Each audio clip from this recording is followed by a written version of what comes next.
Дорога открыта. Движение по новому путепроводу через проспект Салавата Юлаева в створе улицы Заки Валиди в Уфе запустили раньше срока. В событии принял участие глава Башкортостана. Насколько теперь увеличится пропускная способность эстакады и когда завершат строительство моста через реку Белую, расскажет Азат Садриев.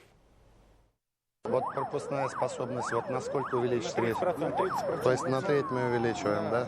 Ну, я 1,5 раза точно.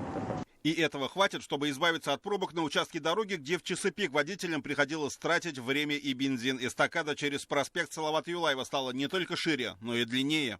По длине пролетного строения проезда вот этого на 9 метров и по ширине с каждой стороны по полосе дополнительно. По 3 полосы в каждую сторону. Реконструкцию развязки начали в январе и планировали завершить к концу 2021-го. Но благодаря оптимизации работы и привлечению дополнительных сил проект удалось завершить раньше намеченных планов. Ради Хабиров поблагодарил не только мостостроителей, но и жителей Уфы. Спасибо за терпение и спасибо строителям. Вот. Но нам все равно предстоит довольно большое количество еще мероприятий сделать, поэтому я вновь прошу наших жителей потерпеть, потому что мы все-таки работаем на стратегию. Иначе, если мы это не делаем, город захлебнется.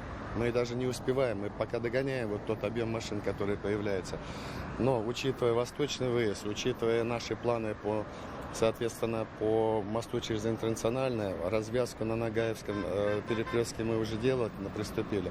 Поэтому это большая комплексная работа. А еще незаметно для горожан завершается строительство моста через реку Белую, который разгрузит въезд и выезд из Уфы в южном направлении. Из 6000 тонн металлоконструкций нам осталось где-то порядка 600 тонн осталось собрать. С правого берега вот здесь вот вы видите, там, наверное, работы также ведутся круглые сутки. В начале октября, в первой, во всяком случае, половине октября отдадим под асфальт, для того, чтобы в конце октября открыть движение. Но и после соединения нового Бельского моста с проспектом Салавата Юлаева проект еще не будет завершен. Тем не менее, о километровых заторах на этом участке можно будет забыть. Безусловно, открытие путепровода – радостное событие для десятков тысяч уфимцев. Теперь без пробок на Валиди они смогут попасть домой в сторону школы МВД или Демы. Тем не менее, работы на объекты будут продолжаться. Еще нужно обустроить развязки. Завершить эту работу планируют ровно через год. Однако, учитывая, что эстакаду сдали раньше срока, можно рассчитывать на то, что строители и в этот раз порадуют нас оперативной работой. Азат Садриев, Азат Ишбулатов. Новости Уфа.